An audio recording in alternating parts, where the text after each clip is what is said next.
मन की बात का ये एपिसोड सेकंड सेंचुरी का प्रारंभ है। पिछले महीने हम सभी ने इसकी स्पेशल सेंचुरी को सेलिब्रेट किया है। आपकी भागीदारी ही इस कार्यक्रम की सबसे बड़ी ताकत है। 100वें एपिसोड के ब्रॉडकास्ट के समय एक प्रकार से पूरा देश एक सूत्र में बंध गया था। हमारे सफाई कर्मी भाई बहन हो या फिर अलग अलग सेक्टर्स के दिग्गज, मन की बात ने सबको एक साथ लाने का काम किया है। आप सभी ने जो आत्मीयता और स्नेह मन की बात के लिए दिखाया है, वो अभूतपूर्व है, भावुक कर देने वाला है।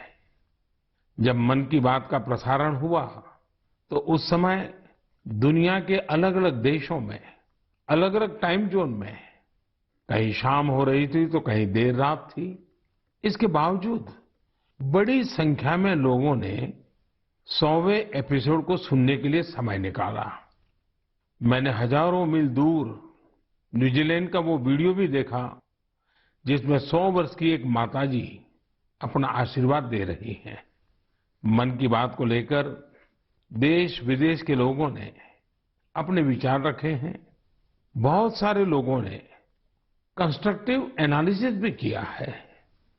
लोगों ने इस बात को अप्रिशिएट किया है कि मन की बात में देश और देशवासियों की उपलब्धियों की ही चर्चा होती है। मैं एक बार फिर आप सभी को इस आशीर्वाद के लिए पूरे आदर के साथ धन्यवाद देता हूं। मेरे प्यारे देशवासियों, बीते दिनों हमने मन की बात में काशी तमिल संगमम की बात की, सौराष्ट्र तमिल संगमम की बात की। कुछ समय पहले ही वाराणसी में काशी तेलुगु संगमम भी हुआ। एक भारत श्रेष्ठ भारत की भावना को ताकत देने वाला ऐसे ही एक और अनूठा प्रयास देश में हुआ है। ये प्रयास है युवा संगम का। मैंने सोचा इस बारे में विस्तार से क्यों ना उन्हीं लोगों से पूछा जाए जो इस अनूठे प्रयास का हिस्सा रहे हैं। इसलिए अभी मेरे साथ फोन पर 2 युवा जुड़े हुए हैं। एक है अरुणाचल प्रदेश के ग्यामर न्योकुम जी और दूसरी बेटी है बिहार की बिटिया विशाखा सिंह जी। आइए पहले हम ग्यामर न्योकुम जी से बात करते हैं।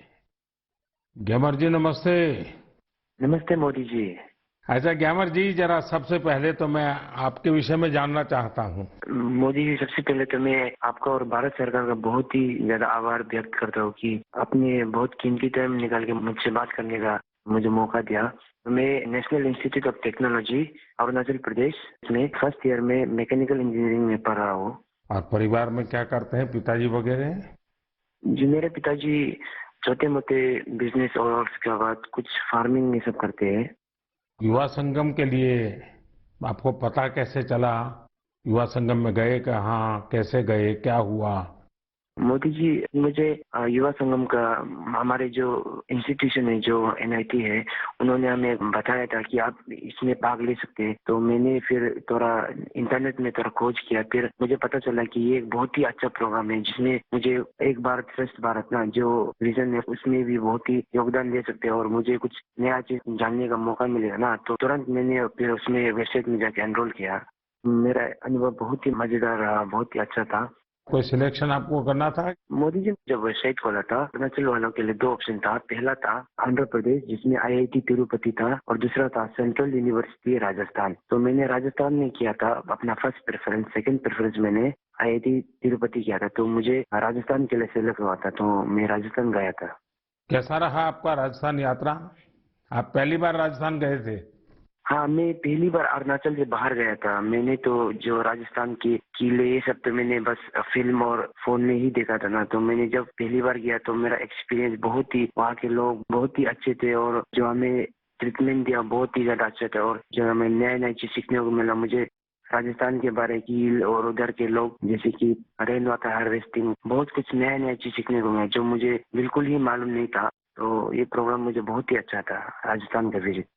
देखिए, आपको तो सबसे बड़ा फायदा ये हुआ है कि अरुणाचल में भी वीरों की भूमि है, राजस्थान भी वीरों की भूमि है, और राजस्थान से सेना में भी बहुत बड़ी संख्या में लोग हैं। और अरुणाचल में सीमा पर जो सैनिक है, उसमें जब भी राजस्थान के लोग मिलेंगे तो आप जरूर उनसे बात करेंगे कि देखिए मैं राजस्थान गया था, ऐसा अनुभव था, तो आपकी तो निकटता एकदम से बढ़ जाएगी। अच्छा, आपको वहाँ कोई समानताएं भी ध्यान में आई होगी, आपको लगता होगा हाँ यार ये अरुणाचल में भी तो ऐसा ही है। मोदी जी, मुझे जो एक समानता मुझे मिली ना, वो थी कि जो देश प्रेम है ना, और जो एक भारत श्रेष्ठ भारत का जो विजन और जो फीलिंग जो मुझे देखा, क्योंकि अरुणाचल में भी लोग अपने आप को बहुत ही गर्व महसूस करते हैं कि वो भारतीय है, और राजस्थान में भी लोग अपनी मातृभूमि के लिए बहुत जो गर्व महसूस होता है, वो चीज मुझे बहुत ही ज्यादा नजर आया। और स्पेशली जो युवा पीढ़ी है ना, क्योंकि मैंने उधर में बहुत सारे युवा के साथ इंटरेक्ट और बातचीत किया ना, तो वो चीज मुझे बहुत सिमिलरिटी नजर आया, जो कि वो चाहते हैं कि भारत के लिए जो कुछ करने का और जो अपने देश के लिए प्रेम है ना, वो चीज मुझे बहुत ही दोनों ही राज्य में बहुत सिमिलरिटी नजर आया। तो वहाँ जो मित्र मिले हैं मुझसे परिचय बढ़ाया कि आकर के भूल गए? मैंने बढ़ाया, परिचय किया। हाँ, तो आप सोशल मीडिया में एक्टिव हैं? जी मोदी जी, मैं एक्टिव हूँ। तो आपने ब्लॉग लिखना चाहिए, अपना ये युवा संगम का अनुभव कैसा रहा, आपने उसमें एनरोल कैसे किया, राजस्थान में अनुभव कैसा रहा, ताकि देश भर के युवाओं को पता चले कि एक भारत श्रेष्ठ भारत का महात्म्य क्या है, ये योजना क्या है, उसका फायदा युवा कैसे ले सकते हैं।